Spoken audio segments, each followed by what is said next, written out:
Hello नमस्कार मित्रों। आज मैं आपके लिए इम्पोर्टेंट क्वेश्चन लाया हूँ हिस्ट्री से। हमारे चैनल को सब्सक्राइब करें, लाइक करें और शेयर करें।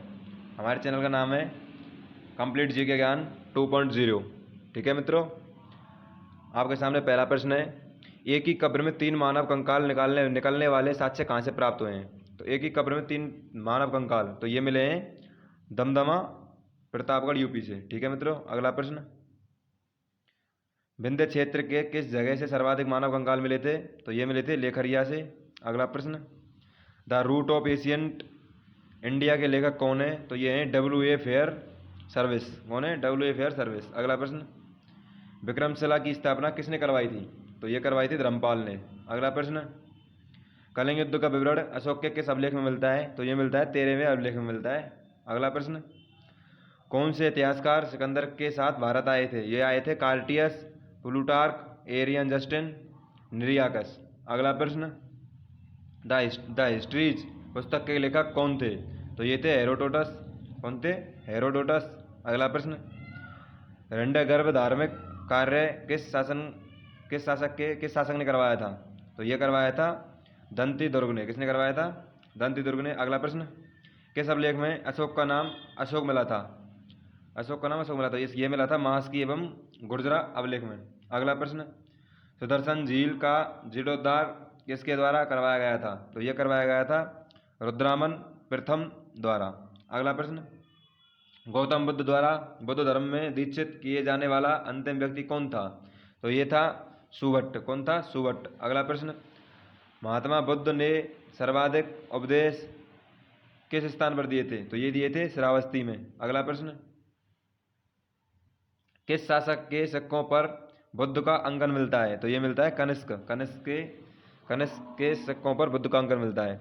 अगला प्रश्न, जैन विद्वान हेमचंद्र किस शासक की सभा में था? तो ये था कुमारपाल।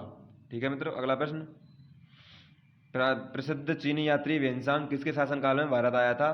तो यह आया था हर्षवर्धन के शासनकाल में। अगला प्रश्न, ये इंपॉर्टेंट क्वेश्चन है मित्रों। हर प्रश्न हर परीक्षा में एक ना एक पुस्तक इसकी पूछ लेता है, इसकी रचना एक ना एक पूछ ही लेता है कालिदास की। तो ये बोलता है, अगला प्रश्न कह रहा है, कालिदास की प्रमुख रचनाएं कौन कौन सी हैं? तो ये हैं ऋतुसंहार, मेघदूत, मालविकाग्नि, रघुवंशम, अभिज्ञान शाकुंतलम, विक्रमवर्षीयम। ठीक है मित्रों, अगला प्रश्न, पंचतंत्र किसकी रचना है? तो यह विष्णु शर्मा की। अगला प्रश्न, मृच्छकटकम किसकी रचना है? शूद्रक की। ये इंपॉर्टेंट क्वेश्चन है जो ये यहाँ से 15 से स्टार्ट हुए हैं, रचनाओं से संबंधित हैं, जो हमेशा परीक्षाओं में पूछे जाते हैं। अगला प्रश्न, मुद्रा राक्षस की रचना किसने की थी? ये की थी विशाखदत्त ने। अगला प्रश्न, जैन बौद्ध धर्म से संबंधित प्रसिद्ध एलोरा की गुफाओं का निर्माण किस शासक द्वारा करवाया गया था? तो ये करवाया गया था राष्ट्रकूट शासकों द्वारा, औरंगाबाद महाराष्ट्र में करवाया गया था। अगला प्रश्न, मीनाक्षी मंदिर का निर्माण किन शासकों ने करवाया? यह किसको समर्पित है? तो यह पांड्य शासकों ने करवाया था तथा यह पार्वती को समर्पित है और यह तमिलनाडु में है। अगला प्रश्न, खजुराहो मंदिर का निर्माण किन शासकों द्वारा करवाया गया? वह किस शैली में बना है? तो चंदेल राजाओं द्वारा करवाया गया था और यह पंचायतन शैली में बना हुआ है। अगला प्रश्न, कीर्ति स्तंभ का निर्माण किस शासक द्वारा करवाया गया था तथा यह कहाँ पर स्थित है? तो यह महाड़ा कुम्भा ने करवाया था और यह चित्तौड़ राजस्थान में स्थित है। अगला प्रश्न, अशोक द्वारा स्थापित सबसे सुरक्षित स्तंभ कौन सा था? तो यह था लोटिया। कौन सा था? लोटिया। अगला प्रश्न, भारत के प्राचीनतम साक्ष्य किस शिलालेख किस भाषा में पाए हैं? तो ये पाए हैं प्राकृत भाषा में पाए हैं। अगला प्रश्न, भीमबेटका की गुफाएं कहाँ पर स्थित हैं? तो ये हैं मध्य प्रदेश के रायसेन जिले में। कहाँ पर? मध्य प्रदेश के रायसेन जिले में भीमबेटका की गुफाएं। अगला प्रश्न, गौतम बुद्ध की माँ किस वंश की थी? तो गौतम बुद्ध की माँ कोलिया वंश की थी। किस वंश की थी? कोलिया वंश की। अगला प्रश्न, महावीर स्वामी का प्रथम शिष्य कौन था? तो महावीर स्वामी का प्रथम शिष्य था जामाली। नेक्स्ट, उत्तर प्रदेश का कौन सा स्थल जैन या बौद्ध धर्म स्थली है? बौद्ध धर्म की स्थली है। तो इसका आंसर हो जाएगा कौशाम्बी। अगला प्रश्न, 16 महाजनपदों की जानकारी किस अभिलेख से मिलती है? तो ये मिलती है अगुंतर निकाय भगवती सूत्र से मिलती है। अगला प्रश्न, मित्रों हमारा चैनल है जीके कंप्लीट जीके ज्ञान 2.0। हमारे चैनल को लाइक करें, सब्सक्राइब करें और शेयर करें। अगला प्रश्न, योग दर्शन के प्रतिपादक कौन थे? तो ये थे महर्षि पतंजलि। कौन थे? महर्षि पतंजलि। अगला प्रश्न, यात्रियों का राजकुमार किसे कहा जाता है? तो यात्रियों का राजकुमार कहा जाता है वेन्सांग को। अगला प्रश्न, प्रसिद्ध पुस्तक सीयू की किसकी पुस्तक है?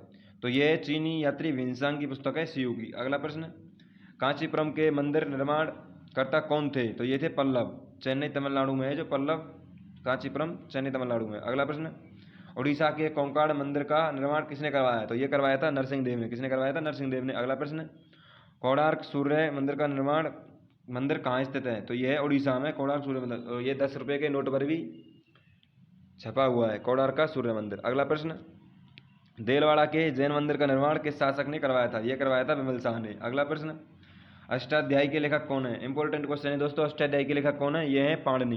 कौन है? पाणिनि। अगला प्रश्न, किन शासकों ने सर्वाधिक तांबे के सिक्के जारी किए? तो ये किए थे कुषाण शासकों ने। किसने किए थे? कुषाण शासकों ने सर्वाधिक चांदी के सिक्के, तांबे के सिक्के जारी किए थे। ठीक है मित्रों, हमारे चैनल को सब्सक्राइब करें। अगला प्रश्न, सिंधु घाटी सभ्यता के किस स्थल से घरों के भीतर के साक्ष्य प्राप्त हुए हैं? तो ये है मोहनजोदारो से। अगला प्रश्न, दक्षिण भारत का कौन सा प्राचीन राज्य नौसेना के लिए प्रसिद्ध था? तो ये था चोल जो राज्य था वह नौसेना के लिए प्रसिद्ध था। अगला प्रश्न, सत्यमेव जयते शब्द किस उपनिषद से लिया गया है? तो ये लिया गया है मुंडकोपनिषद से। किससे लिया गया है? मुंडकोपनिषद से।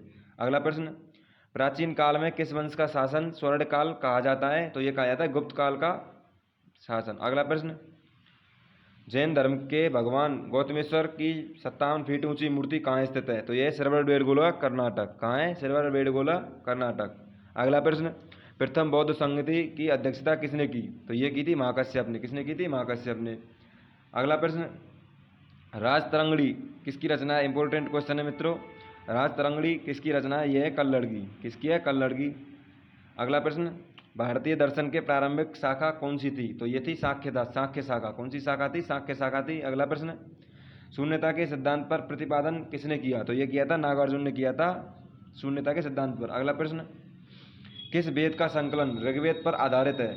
तो यह है सामवेद का संकलन ऋग्वेद पर आधारित है। ठीक है मित्रों। अगला प्रश्न, भारत में लौह धातु के प्राचीन साक्ष्य कहाँ से मिले हैं? तो ये मिले हैं अतरंगी खेड़ा, उत्तर प्रदेश से। कहाँ से मिले हैं? अतरंगी खेड़ा, उत्तर प्रदेश से मिले हैं।